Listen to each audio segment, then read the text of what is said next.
So as of lately, I've been playing a lot of The Sims 4 and more specifically with Discovery University, and it's been so much fun that as of recently, I decided to tackle a new project for myself and asked my friend Dabney if she wanted to do a save file collab with me or return Brindleton Bay into a college town save file, utilizing all the packs with brand new houses, brand new community lots, brand new townies, brand new everything for you all to play in. And trust me, once you all see it, it's gonna be really, really good. It's not done yet. We're like 70% done, but what we've done so far has turned out really, really well. But I want to show you the first build that I tackled for our save file. Now, the reason why I'm making the save file only in Brindleton Bay is because I find Brindleton Bay a nice cozy coastal world to visit every once in a while, but I hardly ever have like my Sims live here. I don't really build here that often, and the vet clinic just seems outdated. And so utilizing all the packs and having someone to help me build the save file with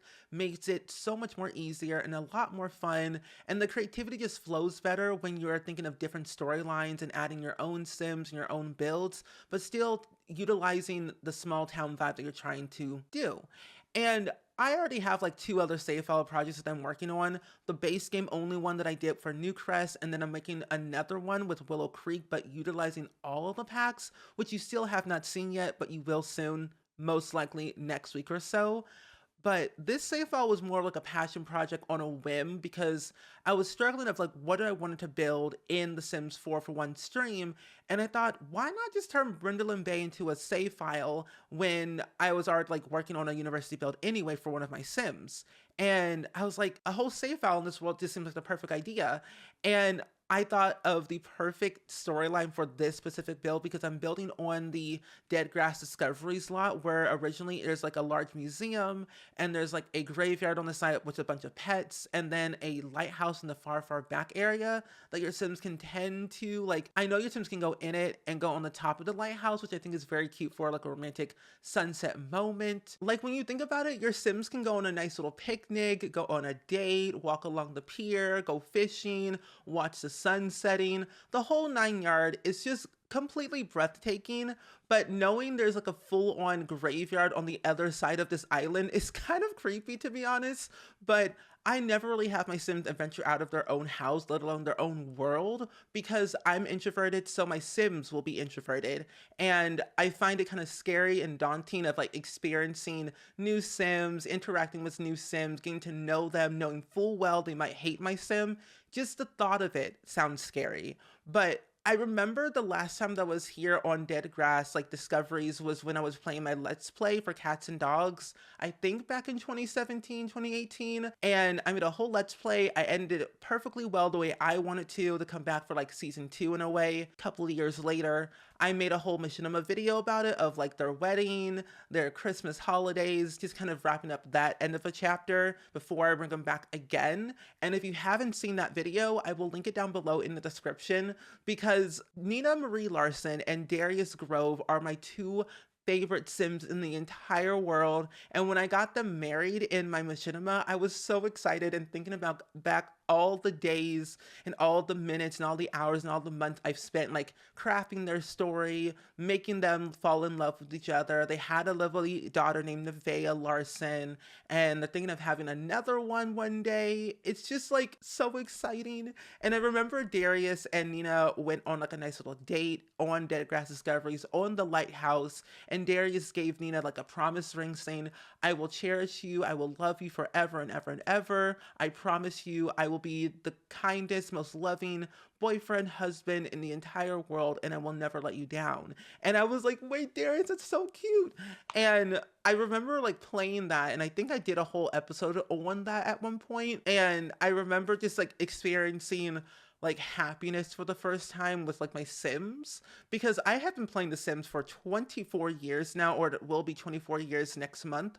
But for playing The Sims for this long, I've learned how to craft a story the way I want to craft it, but also play The Sims differently, do new storylines, change where my Sims live, change what my Sims wear, their hair, their clothing, their everything, making them like real people. And I didn't notice it up until like The Sims 4 because I am a die-hard Sims 2 fan and I love storytelling and lore.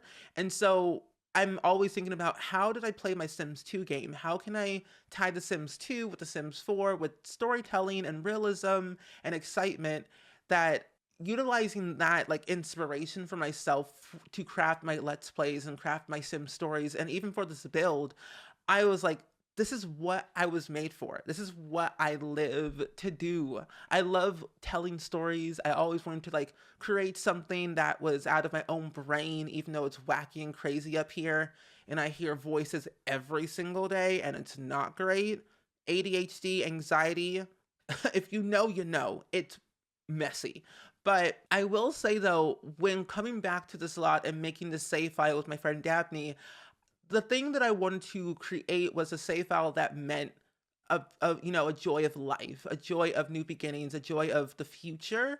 And the main sim that I created solely around Brindleton Bay is the founder of Brindleton Bay and also the founder of Dead Grass Discoveries, and his name is Thomas Deadgrass. He was born 1861, founded Dead Grass Discoveries in 1890, and has been here ever since, but he's no longer living, and I'm gonna create him and he's not gonna be alive. So the thing is, what I end up doing, if I have like 5 generations of a Sims Let's Play or a Sims like Legacy, which I usually do, I just casually, make the ancestors so that way they're in the family tree, of course, because, realism. And then I, simply not push, I just say, oh my gosh, look at that. And they somehow fall into the pool with no ladder.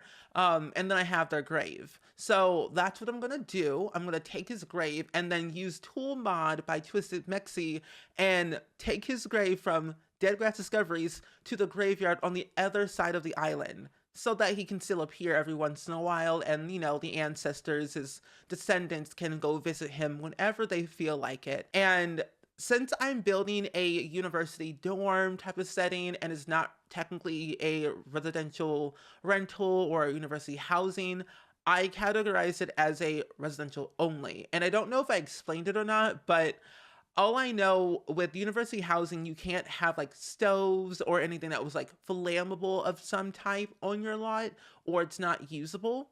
So I just left it as a residential, and I'll add Sims to this lot that they live here for as long as they want, and then they can move out whenever you all play them. And I don't know, I just was so excited to build something university related, and this was all before the for rent pack came out. So I didn't have the for rent pack at all when I built this. And I remember like, oh wait, I could probably use the for rent pack with like some items and then probably some of the residential rental styles. And then I never ended up doing that.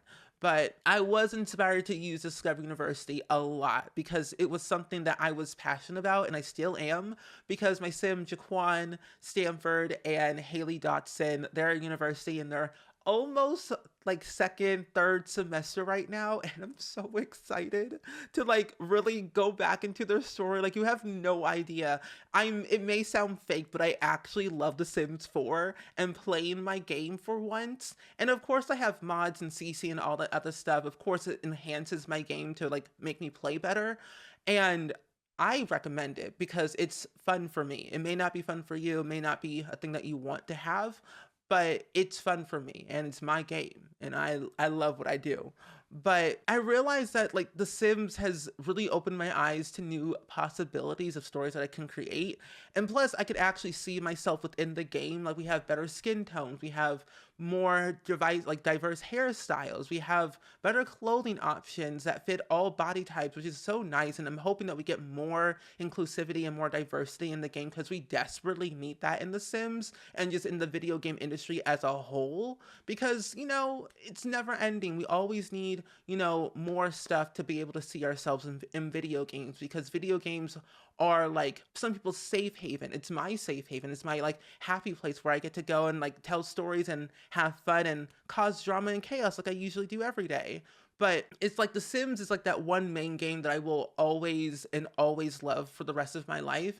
And I think when making builds the way I build it, I always want to make sure that it's something that I would actually play in. And this is something I would actually play in because I am relearning how to play The Sims 4 with each pack. through my own gameplay whenever I feel like it, like Discover University. I'm utilizing that for the first time in a long time again. And then cats and dogs. Like, I didn't really play with cats and dogs a lot. I played it maybe for like 1 or 2 years when the pack came out, and then I stopped playing with cats and dogs, was like the actual pets themselves, because I always felt something was missing and there wasn't really a lot of excitement for me to have them because I never had one, so I never got to experience it myself. But now that I'm looking for a pet one day this year, and also I'm more stable and mentally happy, I actually want to play with cats and dogs again and become a vet and really explore what the pack truly has to offer with the extra packs that we have now. But either way, I think that with all that being said, I'm a chatty Cathy and I like talking. So my podcast is coming back 2024. Be on the lookout for that. I am so excited. And if you didn't know I had a podcast, I have a podcast. I haven't uploaded a whole episode in like 2 years, but it's called the Hello Spring Podcast. It's available on literally every single platform. If you want to listen to season one, there's like 20 episodes. Enjoy, listen, have fun, but stay tuned. More things to come. But anyway, this build, the whole story is centered around Thomas Deadgrass because he's a sim that I thought out of my own head in the moment, on the spot, because like I always need something. I need something that ties to a build of mine, whether it's a sim or an object or the general like environment or the neighborhood itself. And Thomas Deadgrass, being the founder of Brindleton Bay in the late 1800s, 1890 to be exact, because he was, in a different world. I think he was probably like in Windenburg or whatever and came to Brindleton Bay just to kind of get a new change of scenery, travel to open seas. He was a fisher. So his like whole family are like fisher people. And there's another build that ties to Thomas Deadgrass and other things, but you'll see that later. But Thomas Deadgrass founded Deadgrass Discoveries and then eventually spawned on to Brindleton Bay. There wasn't really many people there. There was like maybe at least 10 people living in that town. And it was very empty, not a lot to do, not a lot of buildings. There was a library. There was like a little like pub lounge area, like maybe a house or two, but everything else was like pretty like damaged and broken down and not really popping and booming like now. I mean, there were animals too. Everyone had a dog or a cat or like, a few little hamsters here and there, but mainly it was very dog cat centric. And Thomas Deadgrass was like, you know what? Do y'all have a mayor? They said, no, we don't have a mayor. And I was like, I'll be your mayor. And they're like, okay, you're my mayor. Cool, great, nice. He did great. He was well. He was at the, I think, level 10 of the politician career that came with City Living. So he was like very like heavy when it's like changing the world, making it a better place, making sure that people had housing, food, clothing, education, books to read, people to see, entertainment around. So he kind of like not persuaded people to like build these things with him, but he just like encouraged people saying, hey, you have a skill, you should try this, you should be creative. He was very hands-on with the people that he was teaching and helping around Brindleton Bay. And he even opened up his very own first vet clinic, actually. And it's still there till this day. The vet clinic that was built by my friend Dabney was built by Thomas Deadgrass and of course renovated over time to, make it more modern and more exciting. But Thomas Deadgrass literally built that himself and made sure that people who had animals were taken care of and, fed well with the right treatment and the right clothing and just everything that he had to offer. He was just so kind and genuine. And he lived here until he didn't live no more. So his grave is on the other side of the island, and that's totally fine. But I will say, though, his descendants still live in Brindleton Bay. However, though, his two descendants, like his, I think his great-great-grandchildren still live in Brindleton Bay. And Alger Robert Deadgrass and Regina Aparna Deadgrass are like twins who lived in Newcrest, moved to Brindleton Bay for university, and wanted to be able to be on their own, live their life the way they want to live it, and they're actually going to school for history. And the reason behind this build, and the only way they were able to live here, if they signed up for the history degree program. And for any sim that lives here has to be in history, or they can't live in this house. And they have to understand the ways of Brindleton Bay, Deadgrass Discoveries, Thomas Deadgrass, and why he did what he did, how did he start, where did he come from, all the things. And with that being said, the two twins have a bit of a history that may not seem cool, but also seem kind of like, oh, they did those things, and that's totally fine. But here's the thing, even though they're twins and they're the same age, came from the same, parents, same, neighborhood, they're not the same. Because Alger Deadgrass, the little, troublemaker here, he's a young adult. He is, I believe, like 22 years old. He dropped out of high school when he was 17 because he didn't want to really go to like high school anymore. He just gave up. He didn't feel like he was having a purpose in his life and felt like him going to school every single day, learning, the ins and outs of like school and math and history and science. Like, it wasn't for him. He had great friends, but he was pretty much like kind of a loner, so he kind of kept to himself a lot.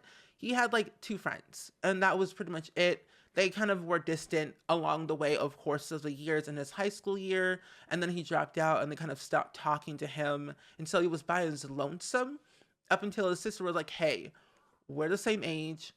We have the same parents. We live in the same town. Why don't you just go ahead and basically sign up for university? See how you do. Try it. So he got his Sims GED, which you can actually get with high school years, but only as a young adult.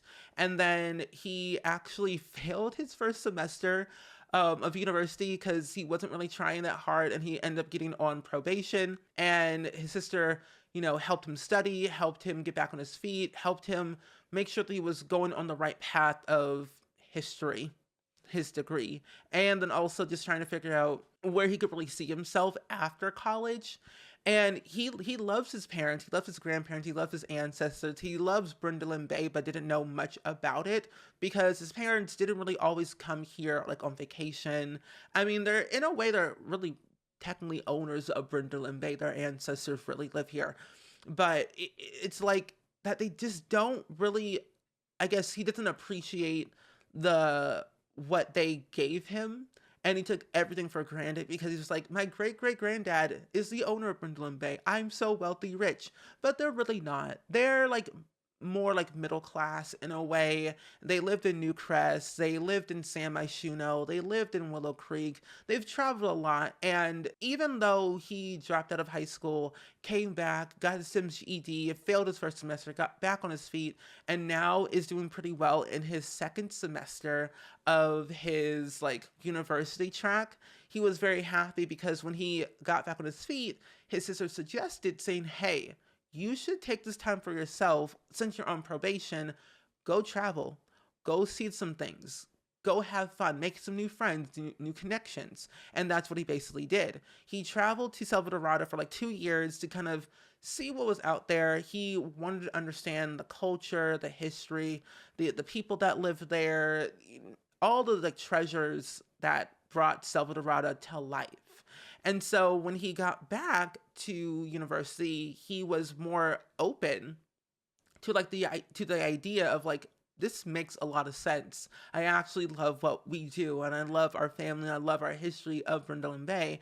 And so now he's doing really well. And his sister is basically like that A student, that know-it-all type of person who always wants to be the best of the best. And when you think about it, I kind of had her in mind like Angela Pleasant, where Angela Pleasant was the know-it-all, the smart Alec, the always like trying to be the best, no matter what it cost, and no matter who she was like trying to like get over to. That's how I see Regina Aparna Deadgrass. She's on the track of being on honors, on honor roll every single semester, and she's still a young adult. And a lot of people growing up, she always said that she was wise beyond her years. Like at 8 years old, she was basically a child prodigy. She had basically the highest skill in violin as a child. She was really good at piano. She was really good at keyboard. She was really good at drawing.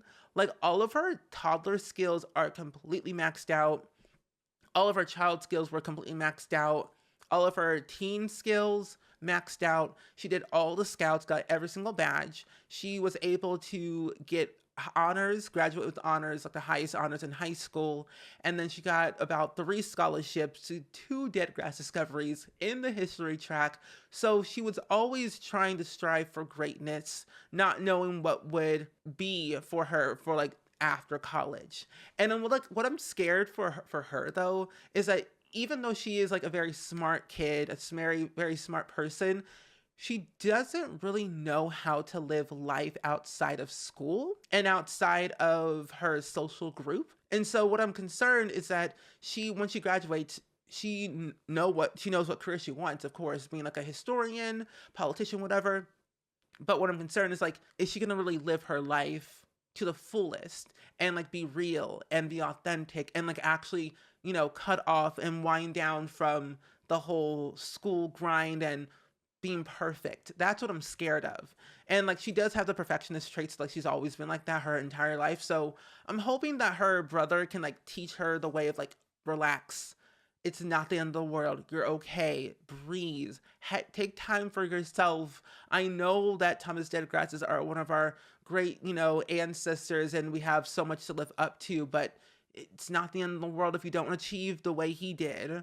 Like, he literally changed Brindleton Bay, and she wants to be just like him. But I'm like, you shouldn't be like him. He's not here. You're okay. Be your own person. Be yourself. And so that's what I feel like Thomas Deadgrass is trying to like leave for his, descendants. Like, do your own thing. Have fun. Be creative. Be grateful. Be kind. Be appreciative of what you have. And just do you. And I think that's what Alger is trying to say to Regina, since Thomas is not here. And hopefully that all makes sense. Hopefully that, you kind of get the picture of the story of what I was trying to tell for this build here. I really just have notes. I use Notion for everything. So I'm looking now down at my like little notes here. I'm like, I have notes. I could remember a few things, little tidbits, little stuff. But in all, with all that being said, the build turned out really well, and I think we should go ahead and go into the game, and I can show you the whole thing in real time, because you all need to see the general environment of what I've done for Deadgrass Dormitory. So as of right now, our save file is not completely done, but I did want to show you a general overview of what we have so far. And of course, the map look does not look like your game because I'm using a mod map override by Dear Cheyenne. I'll link it down below in case you want to download that mod for yourself to make Brindleton Bay look like mine, of course. But anyway, I wanted to include everything a university student needed and more some, so I included a little attic upstairs that can be converted into a bedroom if you wanted to, but it's more so like a hangout area to like read their books, watch TV, maybe play some video games if they have a gaming console on hand, and like some random puzzles and knickknacks up here. But the main bedrooms are all on the second floor, and there's only 3 bedrooms and 2 bathrooms. It does include a cat litter box and a pet bed in here, so a pet will be in this household. But my 2 Sims and then Dabney's 1 Sim will live in this university housing. Alger will sleep in here, and then Regina will sleep in here, and then Dabney's Sim will sleep in here. And this also could be converted into a bedroom, but it's more so a hallway. But, make do with what you have. Change it out however you want. When you download it, renovate it how you like. I don't care. But for each room, I wanted to make sure I added in each and every Sim's personality to their room to show like they live here. This is their room. This is what they love. And Regina has a very unique style. It's very simple, very cluttered. She loves plants. She loves the environment. She loves makeup. She loves, history, of course, fitness. And she reads a lot of books. Like I said, she's wise beyond her years. She's only 22 years old and very smart. And of course, this is only technically half of her stuff that she has. The rest of the stuff is at her house in Newcrest. And then this is Alger's room over here. And he doesn't really have that much stuff since he dropped out of high school, didn't have that much stuff anyway. Failed his first semester, went on probation, traveled abroad, or like went to Salvador for like 2 years and decided to come back. And so technically this is all of his own stuff. And in my mind, University of Brightchester is the main university affiliation for the entirety of Brindleton Bay, because Brindleton Bay seems more historical and old, just like Brightchester, old and history-esque. So that's the one bedroom, and that's the other one. And then over here is the other bedroom that Dabney Sim will sleep in. I'm not sure of the name, but I kind of went with something more simple but yet cluttered. I'm not really sure what they love, but they do love space and history and plants. So I feel like Regina and that sim could really get along very well. And then I have this main bedroom here, and then this other bathroom over here. This is the general hallway, kept it pretty simple. This is the general back area where they can do some sitting, reading, telescoping, or just kind of chit-chatting or whatever. And then downstairs is where everything happens. You have your dining room, you have your living room over here. This living room was probably the most trickiest part because I was confused on the furnishing style, and I had basically built this before the for rent pack. I did add a few things from that pack, like the aircon and of course some other little heaters in here and there. And then over here I have their gaming area, I guess, where they can do their ping pong stuff if they would like to. They have a laundry room because these Sims actually know how to clean their laundry and clean out the lint trap. However, other Sims can't do that because they're crazy and love chaos. And then over here I have the kitchen, and I wanted to make it a very big kitchen because Regina and Alger and the other Sim love cooking. They love cooking together, and so I wanted to make sure they had enough space on the counters. They have a pressure cooker, a little microwave, and also a little TV here, and a little bulletin board to see if there's any events happening within the city. And then this is like their main foyer area with all of their stuff. Nothing much going on here. And I realize I have 2 of these radiators, but you know, the more the merrier. If one breaks, you've got a backup. A win-win scenario in my opinion. And then over here on the side backyard, I have a little kiddie pool because I thought if Sims are like too hot or just want to hang out and just sit outside during the summer season or whatever, they have a nice little small area to just hang out in. I added in a little fire pit, another ping pong table, juice pong, and then over here I have some bicycles and just like some hangout areas for some seating and grilling. Like I added in some university homework because certain Sims will leave their homework and forget to do it. So I added them on to the picnic tables and some backpacks and some little lunch boxes. But in all though, I will say the whole build itself is just nice and grand. And I'm kind of glad I did inspire this build by a certain Sim and then utilize the whole Brightchester idea historical vibe just to see what I could do. And the environment's not completely done for this area because I'm still kind of thinking what else I want to add. I do have this little boat here from Debug. I added in these 2 picnic tables here. I also think I added in something else, but I can't remember. I do want to eventually add in like an easel like up over here in this area because I think it would be really cool just to have like a nice little background to paint on. And I can show you a little bit of it of like how I use Tool Mod by Twisted Mexi. Basically, you'll have to have an item on the lot, and then what you want to do is type in, or I guess press Shift T on your keyboard and then click the item. It'll highlight in green, and then once you have that highlighted, you just click on any spot in the environment and then it will appear on said area in the far back like I just did. I placed that easel right there, and so your Sims will be able to go over there and actually paint on the easel, you know, sell their painting or whatever they want to do. But it is definitely like a nice little area to just go to every once in a while. And if you have any ideas, if you ever play with cats and dogs and you're in Dead Grass Discoveries and you have ideas on how I could decorate this environment, let me know because I'm open to literally anything. But with that being said, I hope you all enjoyed it. Go ahead and like, comment, and subscribe, and I will see you all next time. Bye!